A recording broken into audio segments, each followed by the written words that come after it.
Ayan na siya. Nahiwa-hiwa na niya. Yung buo kanina guys, buo yun. Ilagay doon. Tapos ngayon, ilagay na yan siya guys sa sako.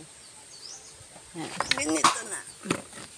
Ganito na siya. Ilagay sa sako. Ayan.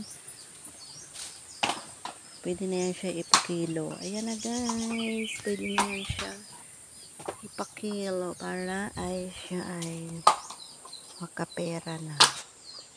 Ganun kaparasising, di ba? Ang tagal guys. Pero pag araw-araw mo ganito, hobby mo, para magaan lang, di ba? Yan pa lang yung mga manok ko, mga alaga. Kadakol na. Kadami na guys. Yan, lagay natin dito sa sako. Tulungan natin si Bicol para mabilis.